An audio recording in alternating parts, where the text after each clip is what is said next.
Jemi rikthyer dhe tashmë kam mysafirin këtu në studio, Edlira Çefalia Azeka, me të cilën siç thash do të flasim për jetën dhe karrierën e saj, por gjithashtu edhe për familjen. Edlira, përshëndetje, mirëserë dhe shumë kënaqësi të të kem këtu. Faleminderit shumë Elmie dhe urime ditëlindjen. Faleminderit shumë, faleminderit ditëlindje e vonuar. Po mirë, urime të vonuara, të kërkoj ndjesë. Faleminderit shumë, Faleminderit shumë për ftesën, e vlerësoj shumë. Faleminderit edhe për mua është një kënaqësi shumë e veçantë që je sot këtu.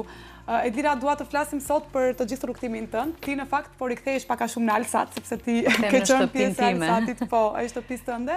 Kështu që do dua shumë që të flasim për të gjithë rrugtimin tënd, do të flasim pak për familjen, për fëmijërin tënde, por dua fillimisht të pyes një herë sepse të njohin publiku të njeh si Edlira gazetare, si Edlira opinioniste, të njohin si profesoresh sigurisht, por kush është Edlira për te gjithë këtyre roleve, le të themi, ose profesioneve, nëse mund ta quaj.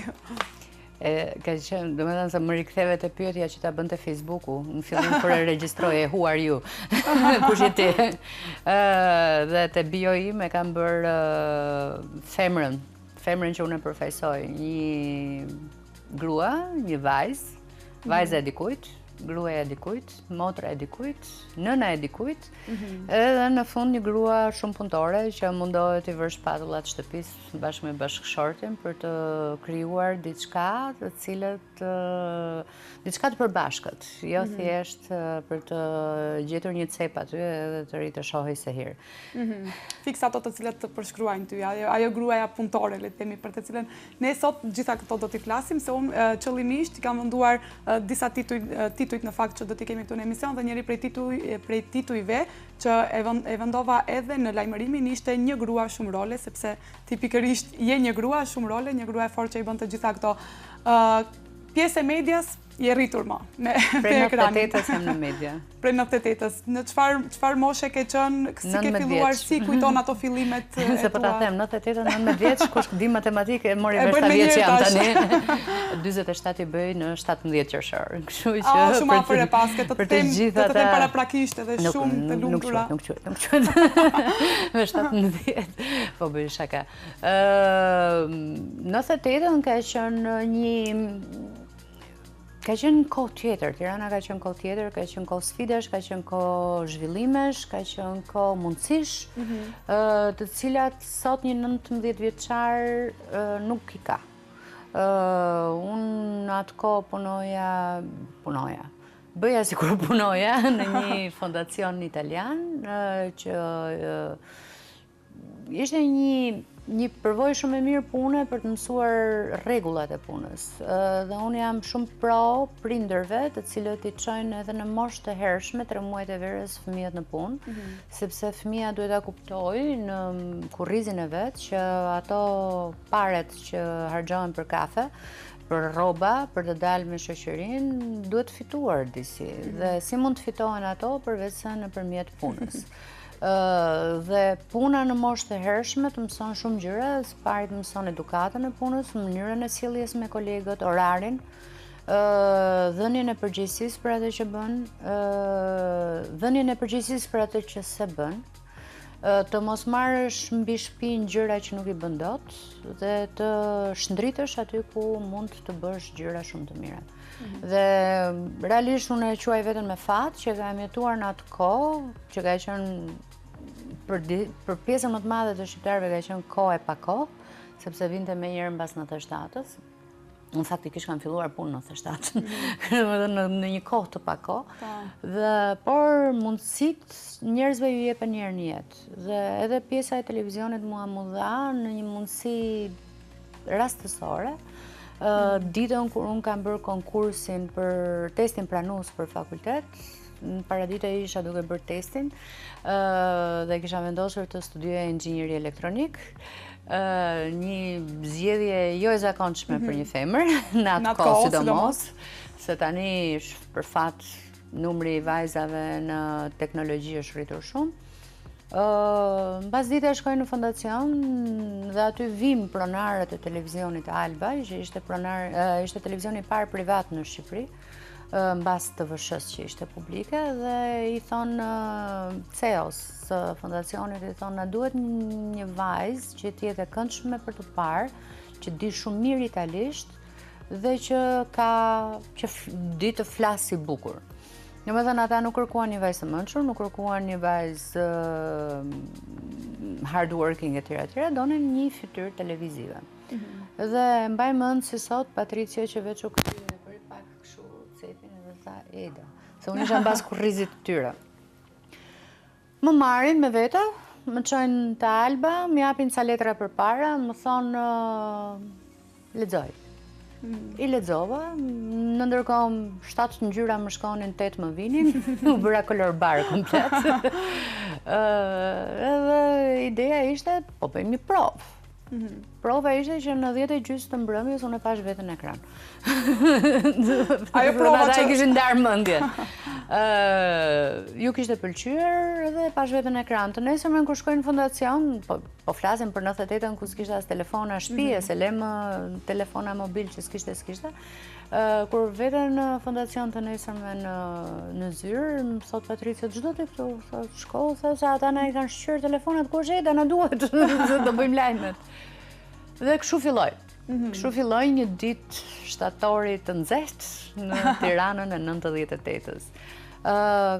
E konsideroj veten me shumë fat, sepse në moshë shumë të re, unë kam punuar me profesionistët më të mirë në atë kohë të televizioneve shqiptare. Kam marrë trajnime të vazhdueshme nga mediat italiane, sepse ato kishim akses. Dhe sot jam një gazetare e mirë, mendoj unë, sepse njerëzit dhe profesionistët me cilët kam punuar më kanë mësuar ABC-n. Më kanë marrë për dorë si fëmijë të vogël, si fëmijë të klasës parë, dhe më kanë mësuar se çfarë është lajmi, çfarë është koka lajmi, çfarë është titrat, ku duhet rafi lajmi, si duhet ta vërtetojmë lajmin. Dhe ka qenë edhe puna në terren po ashtu, e cila më ka forcuar shumë më shumë, gjithë këtë pjesë që ishte rastësore, prapë e them, por që me shumë punë u mbajt dhe u zhvillua deri në këtë moment ku jam sot.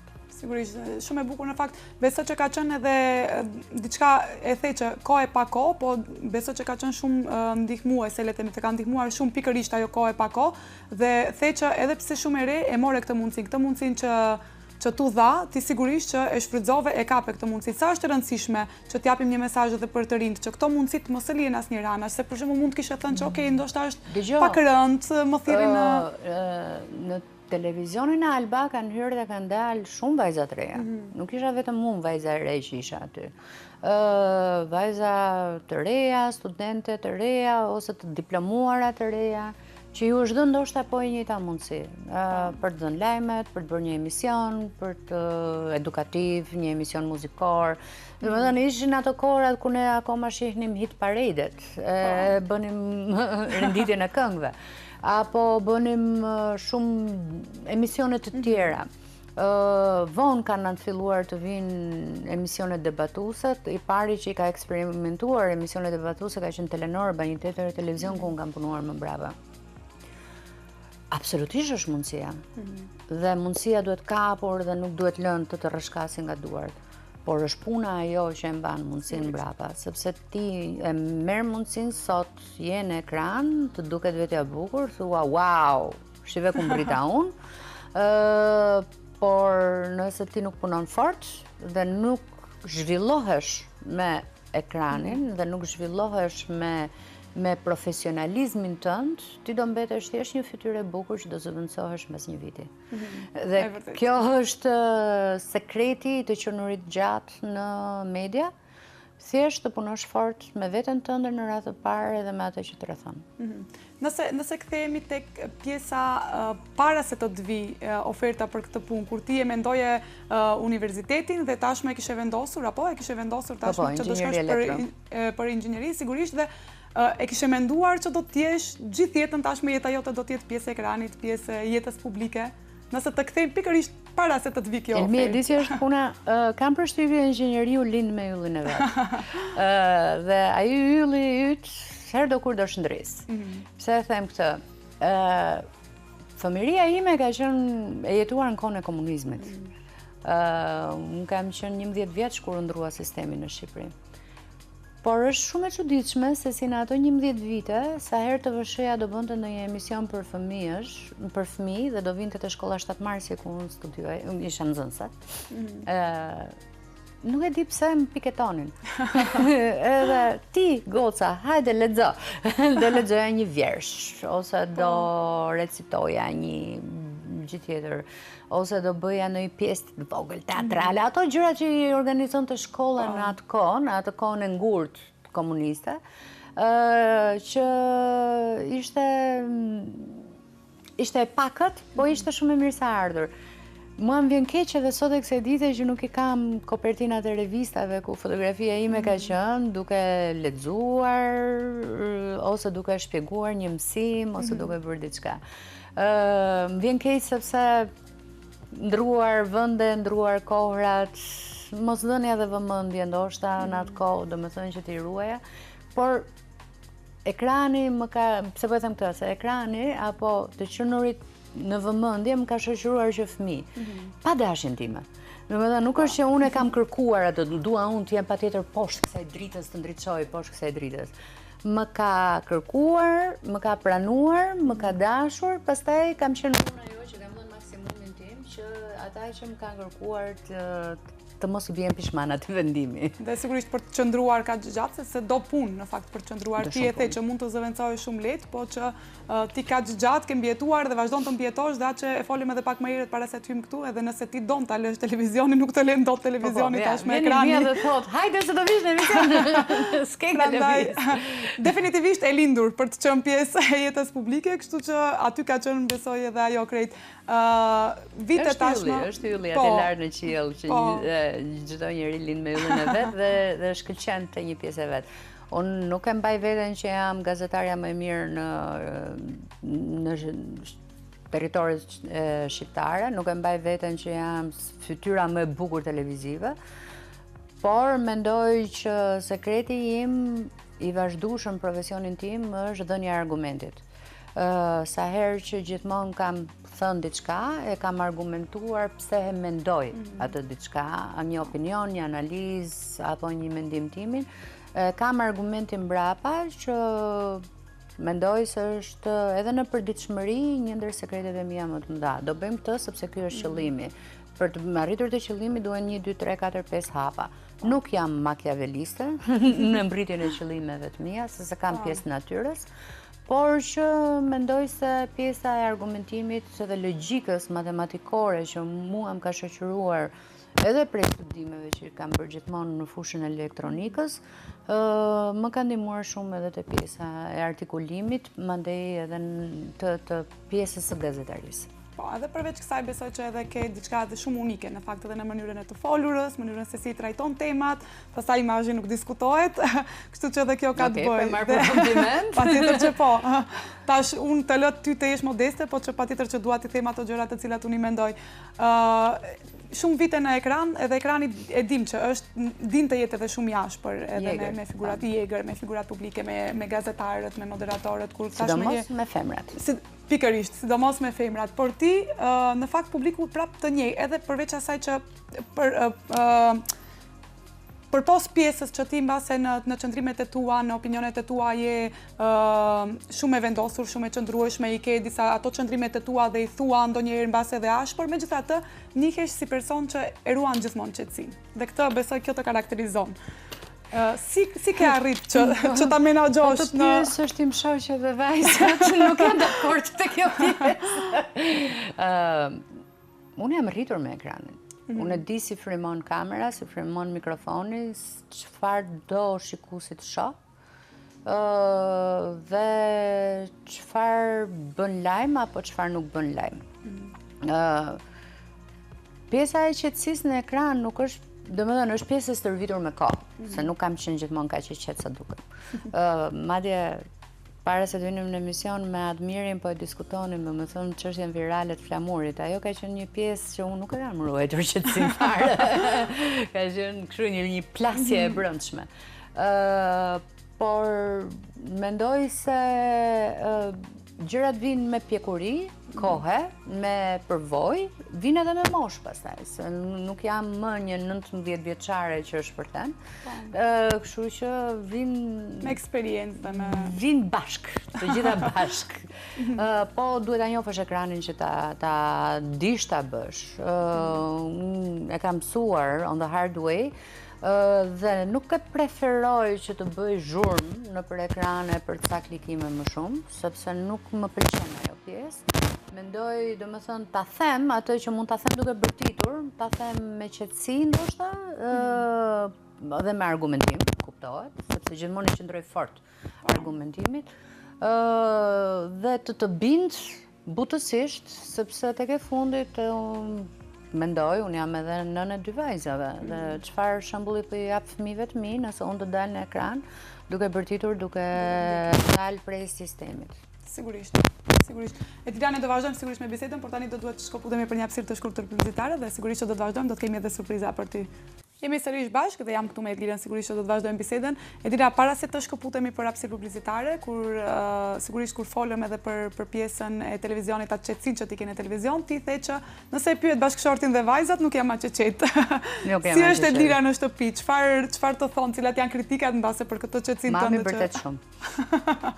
Mami bëhet nervoz shpejt. Mami është polici keq. Ne kemi ndarë punët. Unë jam polici keq, Mila imi është polici mirë. Se mendoj që dikush do ta bëjë policin e keq në shtëpi, të vendosi rregulla, të vendosi normat, edhe ti detyrojnë të tjerët që ti zbatojnë ato. Sigurisht.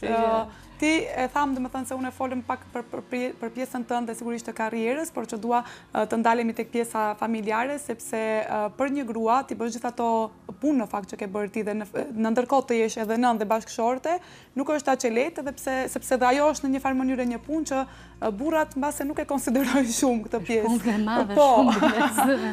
Sa është e vështirë që gjithë këto vite të qëndrosh të jesh kaq e qëndrueshme në fakt edhe në profesionin tënd, në karrierën tënde, gjithmonë të ecësh përpara në karrierën tënde e në ndërkohë të mbash edhe një familje shumë të shëndosh ashtu siç keni dhe ju, dhe sa të ka ndryshuar edhe mëmësia, le të themi, për kur u bëre nën?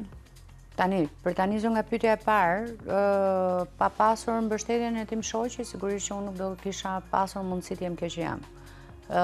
Jetojmë në këtë botë që jetojmë, ku kemi burra që e shohin gruan edhe si konkurrencë, sidomos kur bën një profesion.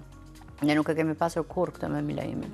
Përkundrazi ne kemi parë njëri tjetrin si mbështetësit më të mëdhenj dhe kritikuesit më të mëdhenj. Dhe kur them kritikues në formën konstruktive të kritikës, jo të kalojmë në sharje pse e the ti këtë gomar apo pse e the ti këtë budallic. Këto nuk i kemi, realisht nuk i kemi. Dhe e them dhe kam thënë gjithmonë dhe i them faleminderit Milaimit për atë që është dhe mbështetjen e vazhdueshme që ma ka dhënë, dhe jo vetëm mbështetjen, po dhe shtysën. Domethënë ai është nga ata njerëz që gjithmonë më thotë, ka dalë kjo gjë e re, provoje, bëje, unë e di që ti e bën, ti mundesh. Ti din edhe mundesh me e bë dhe arrin suksesin.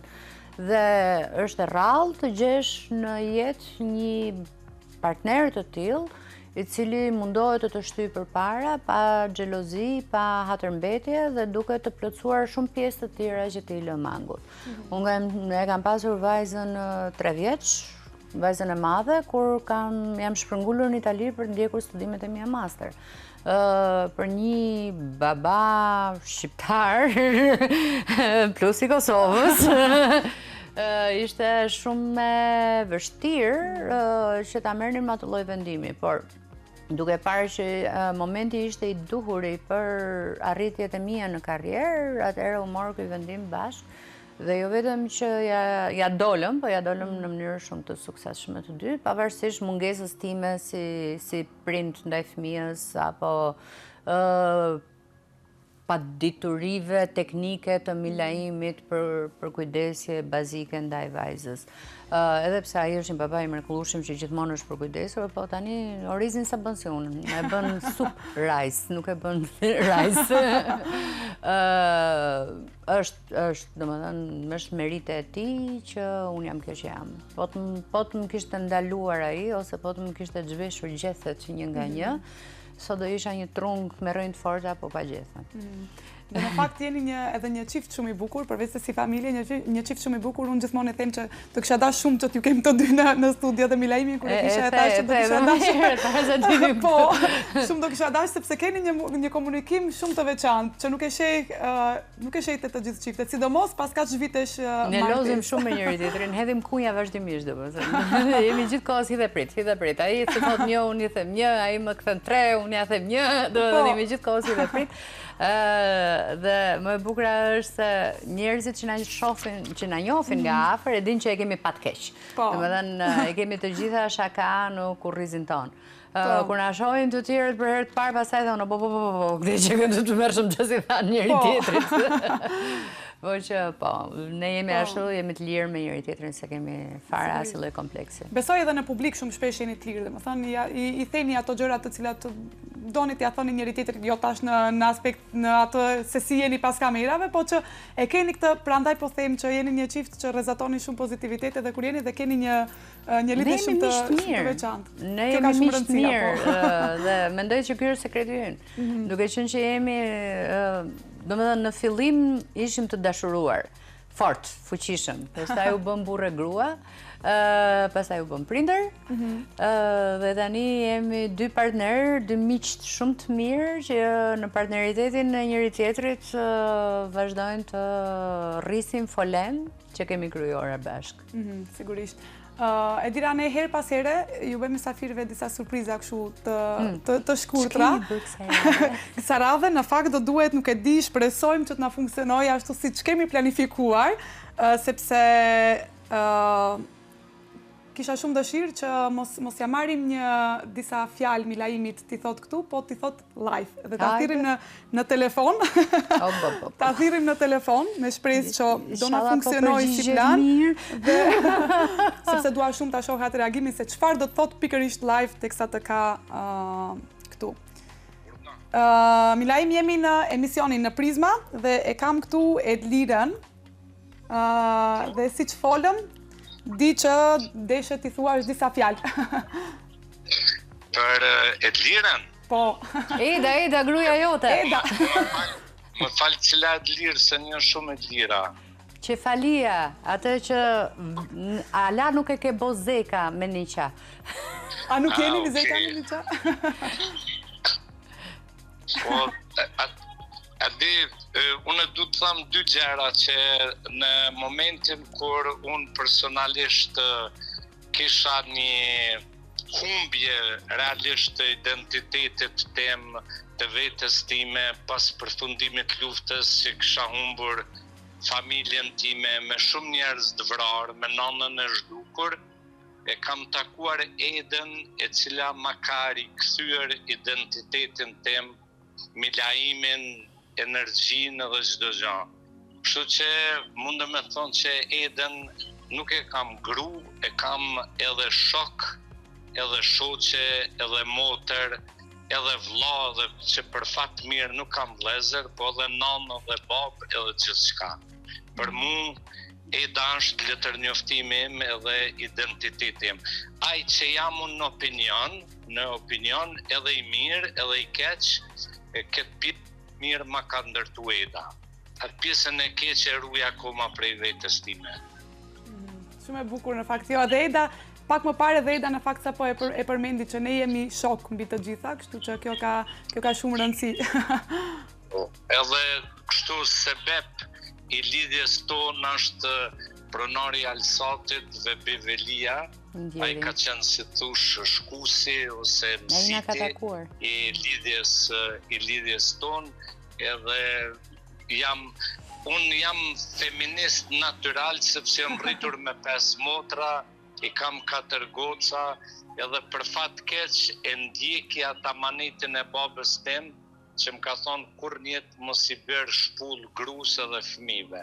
Nga njëherë unë e lypi, po Eda nuk më bjen për shkak të këtij amaneti, po jemi shok shumë të mirë me zvete. ruhet pra nuk të bjen në shpullat që mbase do njeri meriton, apo jo? Me shtag, me papuqe. Njëherë më karo, po ja kam folë, që unë e kam po nervozë dhe ja kam folë. E ke merituar base. Bona e gare, ban. Shumë ju përqafoj. Faleminderit shumë, faleminderit që ishe live këtu prap pjesë e emisionit Prizma këtu bashkë me ne, sepse e thash edhe më herët që desha që t'ju kem bashkë, kështu që paka shumë në këtë situatë ju kisha në një emision. Faleminderit. Nuk dalë zakonisht me nuse në për emision. Faleminderit shumë. Do gjohemi. Surprizë bukur. Thjesht e vërtetoj atë që sa po tha shumë. E vërtet. Ne funksionojmë kështu. Mendoj që ka qenë fat i madh, unë ja kam thënë Milaimit kur jemi takuar. Është fat i madh për ne të dy që vim nga njëjta botë, e kuptojmë njëri tjetrin shumë mirë. Sikur unë të kisha qenë thjesht një inxhiniere, nuk do e kuptoja dot Milaimin se si funksionon në fushën e tij të mendimit, të gazetarisë, të bërjes gazetari, të funksionimit të gazetarisë, të xhirimeve, të montazhit, të terrenit, të dokumentarit, të kësaj, të asaj të gjitha. Unë me Milaimin nuk kam nevojë të bisedoj gjatë, të analizoj gjatë. Do bëhet kjo, okay. Çfarë ndime do prej meje? Do bëhet kjo tjetra, okay, më thuaj ku mund të ndërhyj unë, ose nëse unë kam një mendim ndryshe, thjesht ja them mendimin tim.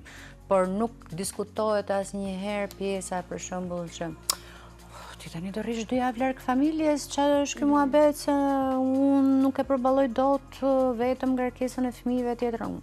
Nuk ka qenë ndonjëherë pjesë e diskutimeve që pengesat që profesioni jon i ka normale, të në familja jon janë të pa diskutueshme. Domethënë nuk përbëjmë pengesë. Në fakt kur e përmenda edhe këtë pjesën që televizioni din shpesh që të jetë i egër, të jetë i ashpër, njerëzit në fakt din të jenë të ashpër me njerëz të televizioneve.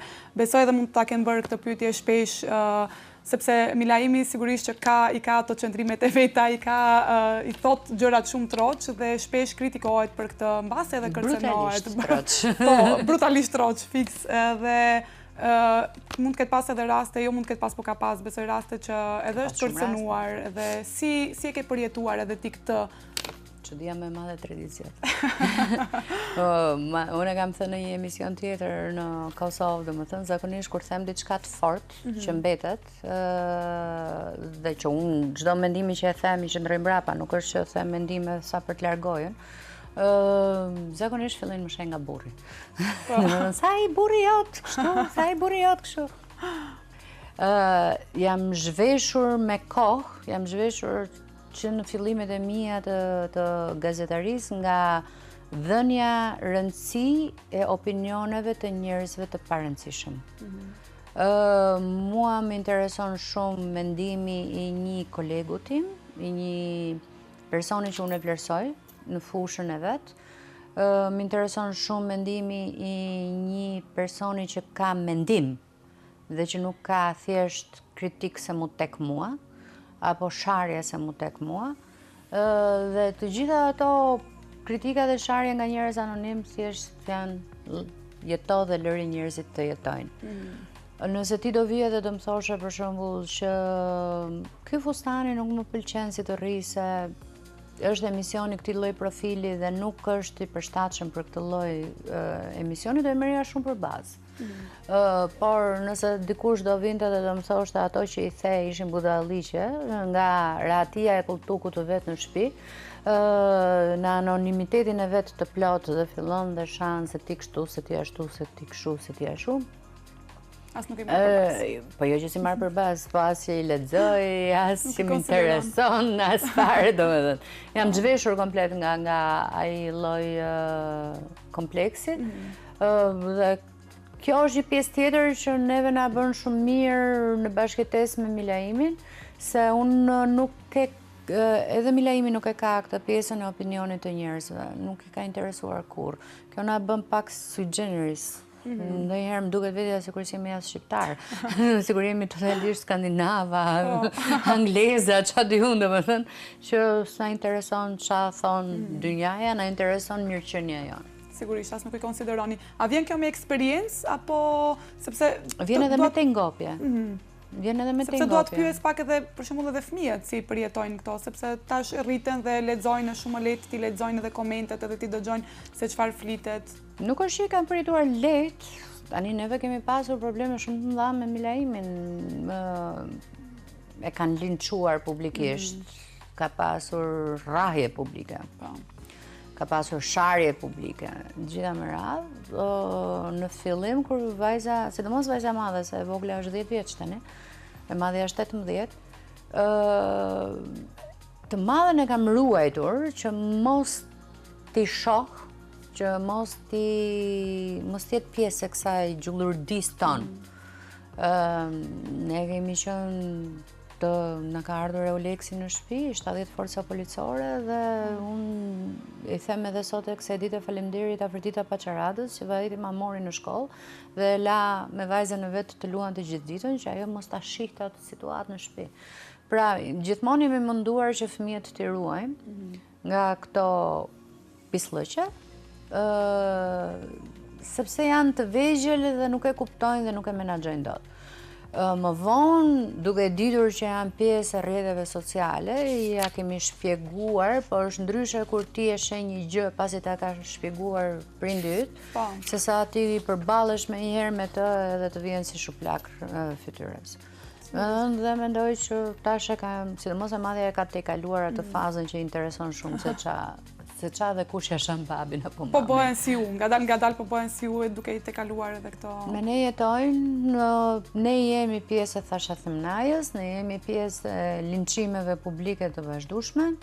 Ka njerëz që na duan, ka njerëz që s'na duan, dhe unë këtu ja kam thënë vajzës që në fillim, që kur ishte e vogël, kur e arrestuan Milaimin për herë të parë, ajo erdhi në shtëpi dhe ishte shumë e dëshpëruar, tha mami, tha çfarë do të thotë kjo, tha që babi nuk e duan më, sepse ishte mësuar që dilte në rrugë dhe i thoshe, no, qika Milaimit, sa e mirë të koke, nata dojna shumë babën e tjera. I thash, mami, thash, edhe dielli nuk e ngrojë gjithë botën njerësh. I thash, kështu që mësohu me idenë që ka njerëz që na duan shumë, ka njerëz që na respektojnë shumë, ka njerëz që na vlerësojnë kontributin që ne japim, por po aq të tjerë ka që na urrejnë pikërisht për atë kontribut që ne japim. Për arsyet e veta, po, siç thash, unë vazhdoj me parullën romake, jeto dhe lëri të jetojnë. Në fakt edhe shumë e bukur, sepse gjithmonë do të ketë njerëz të cilët nuk na duan, gjithmonë do të ketë njerëz të cilët nuk janë dakord me mendimet që ne flasim. Po nuk e marr unë mundimin të mbush mendjen dynjas që ajo që them unë është ashtu siç e them unë. Dhe kjo pastaj vjen edhe me pjesën, pikërisht nga kjo vjen edhe ajo qetësia ime, domethënë që okay. Po. Megjithatë, njerëzit duhet të kenë kujdes se çfarë flasin për mënyrën se si i qasen një personi, sepse asnjëherë nuk e din se ku mund ta prekësh, por këto janë njerëz të cilët mbase nuk kanë se çfarë bëjnë me pjesën. Mua më kanë linçuar publikisht sa herë që Milaimi ka bërë diçka të madhe, domethënë në mbaj mend në 2010-ën ka qarkulluar një email në gjithë rks.gov.net-in, gjithë administratën publike, ku unë quhesha prostitut, sepse detyroja burrin tim të bënte emisione kundra radikalizmit islamik. Se ç'lidhje kishte njëra me tjetrën, akoma sot se kam kuptuar, po që ka ndodhur një gjë tillë. E mora nga zemre, jo. E mbaj mend, po. Sigurisht e mbaj mend, sepse fillova të qeshja me të madhe kur e lexova atë email dhe isha përballë një Milaimi të shqetësuar që rrinte më shifte dhe kishte kërcënime emaili brenda.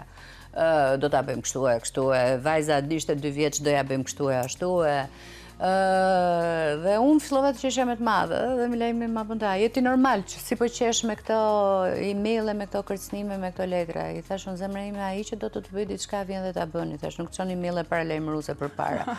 Thjesht duan të diskreditojnë figurën publike, i thash tënde dhe të gruas tënde. I thash ne e njohim mirë njëri tjetrin kush jemi. Nuk presim që një email të na shkatroj lidhjen tonë. Nëse unë kam bërë diçka, të jap llogari vetëm ty, nuk e jap llogari as publikut as kërkujt. Nëse ti bën diçka nesër, më jep llogari vetëm mua dhe kërkujt në dynja, kështu që për sa kohë që ne njihemi shumë mirë dhe jemi të vetëdijshëm që s'kemi bërë asnjë nga këto gjëra që thuhet këtu, atëherë jemi në rregull. Në rregull. Kjo është shumë gjë e bukur dhe një mesazh në fakt edhe shumë i mirë që sapo dhe, indirekt një mesazh shumë i mirë që sapo dhe, sepse mirë kuptimi mes jush dhe besimi dhe durimi mes jush duhet jetë i rëndësishme dhe jo ajo se çfarë thonë të tjerët. Ti lëm negativitetet pak anash, sepse kemi një surprizë tjetër për ty. Hajde. Është një letër që na ka ardhur ne, që unë do ta lexoj tash. Nga kush? Nga kush do e marrësh vesh tash. Hajde. Ç'kemi motrush? Ti e di që nuk më pëlqejnë fort shumë ekspozimet, prandaj zgjodha të shkruaj këtë letër.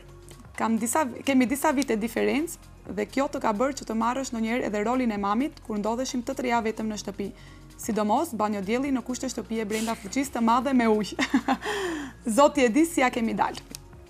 Periudha jote e adoleshencës, ku me apo pa dëshirën tënde të duhej të më merrje me vete në përditëlindje apo dalje me shoqërinë, roje nga mbrapa edhe pse unë nuk tregoja kurrë sekretet tona. Asnjëherë. Pastaj erdhi ai burri, 7 male duke ka përcyer e të mori me vete. Brenda vetes e mora shumë inat, atëherë se më mori motrën, dhe këtu ka një emoji shumë me nervozizëm. Sot të shokuim, Mili. Më bëre teze për herë të parë që është edhe vajza ime Ema, e më pas erdhi edhe Amelia. Por me sa duket lidhja kimike jona ka qenë më e fortë sepse më tërhoqe me vete pas disa vitesh. Ke qenë dhe je krahu jon mbështetës dhe motori i familjes.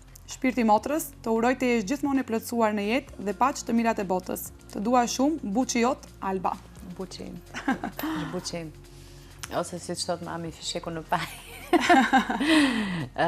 Unë kam 6 vjet diferencë moshe me Albën. Ta janë produkti jonë. 6 fëmijët më të bukur të motrave që falia. Kjo është Alba, dhe kjo është një fotografi shumë e dashur për mua me babin, i cili sjeton më. Është e vërtet, Albën unë kam mbajtur gjithmonë afër vetes, po jo si roje që çonte mami, po si bashkëudhëtarja e jetës time. Dhe momenti kur ajo është transferuar në Kosovë, ka qenë pikërisht kur unë kam bler veten që u bërëm në fund shtëpi. Nëse deri në momentin kur erdhi Alba në Kosovë, unë ndjeja veten jetime aty, sepse ndrova vendin 7 male kaptuar, vajta për dashurinë, për Milaimin, por nuk kisha asnjëri timin aty, dhe ndihesha shpesh jetime. Kisha nevojë për aromë Tirane. Dhe kur erdhi Alba, atëherë unë u bëra realisht shtëpi. Dhe Alba më bëri teze me një nipçe, që është dashuria e jetës time, dhe është djali tezës vetë. Për atë tezja e kallë gjithë Kosovën. Ne kur e kemi regjistruar në klasë të parë, regjistruesja na dha formularin dhe në fund ishte pjesa e komenteve dhe tha keni një koment për të shtuar? I thash po, i thash lutem, shkruaj aty është djali tezës vetë. Kallët. Kallët këtu më ndodh gjot djali. Unë jam shumë e lumtur që ne jetojmë bashkë, jetojmë shumë afër me njëra tjetrën. Për një arsye tjetër ndoshta, ose përveç pjesës shpirtërore timen me Albën, që më mbushet shpirti ajër kur e kam Albën, jo që dua Belën më pak, Blerina. Po ajo është më e vogla, më e përkëdhelura. Po ato ja kemi lënë mamit, nuk e morëm me vete. Po një gjë që mua më pëlqen shumë, për shembull, në marrëdhënien tonë është që fëmijët tanë po rriten bashkë, dhe ata e quajnë njëri tjetrin vllai motra. Dhe nuk din të ndaj njëri tjetrin. Dhe në 2 familjet tona të vogla, po në familjen tonë të madhe, këta 4 fëmijë po rriten me shumë dashuri. 2 vajzat e mia dhe 2 djemtë e Albës po rriten me shumë dashuri nga mami, nga tezja reciproke, dhe nga burrat përkatës, të cilët i trajtojnë barabar të 4 fëmijët si me i pas vetët. Jo si njëri imi tjetri i baxhanakut. Shumë e bukur në fakt dhe me sa e shoh edhe janë edhe paka shumë një gjenerata, po? Ema është me madhja, 18, mandej kemi Abelin që është 12, është Amelia 10, është Joni 9, dhe kemi 2 të vegjlit pastaj që janë 4 vjeç, kanë lindur vetëm me 6 ditë diferencë nga njëri tjetri, pavarësisht se nga motrat, nga Alba dhe nga Blerina. Unë e kam gjitur në ofkën buçi, se Alba ka qenë gjithmonë e plot, fëmijë i plot, i këndshëm, i bukur.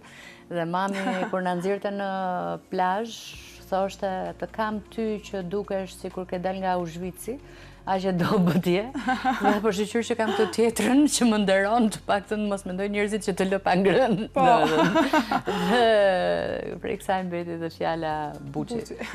Shumë e bukur kjo. Edira, ju afrohem fundit e emisionit, unë gjithmonë e them që nuk është e mjaftueshme asnjëherë me personazhe të cilët me të vërtet ka shumë çfarë të tregojnë, nuk është asnjëri mjaftueshëm një emision, megjithatë do na duhet ti e din se si funksionon më së miri se si funksionon kjo pjesë, do na duhet ta mbyllim, po shumë shkurt për fund, çka është një gjë që kur nuk ka ndryshuar te Edlira, për te profesioneve, për te punës, për te gjithë angazhimit tënd publik. Mirënjohja. Mirënjohje ndaj njerëzve që më kanë dhënë një dorë në çdo moment. Të përmenda Patrician, të përmenda Milaimin, të përmenda Afroditën. Domethënë, mendoj që mirënjohja është vërteti më i madh i njeriu. Momentin që mungon atëherë ai njeri për mua është vlerësohet. Ka humbur gjithçka sigurisht. Nuk kam asgjë në të. Dhe unë kam mirënjohjen dhe mendoj që edhe e kërkoj nga njerëzit. Domethënë, jo në kuptimin të më thot 3 milion herë faleminderit, se pastaj bëhet por të jetë mirënjohës dhe. Të jetë mirënjohës me veprime, jo me fjalë. E vërtet. Faleminderit shumë që ishe pjesë e emisionit Prizma që ndave nga rrotimi yt, me shpresë që do t'ju kem, do arrit ju bin që të vini të dy së bashku me Milaimin. Ndonjëherë duhet të gjejmë agjendat të na përplasen agjendat të dyve. Edhe ajo në fakt është një problem, po që do mundohemi që të gjejmë. Faleminderit shumë që ishe pjesë. Faleminderit ty për kënaqësi shumë për mua. Faleminderit.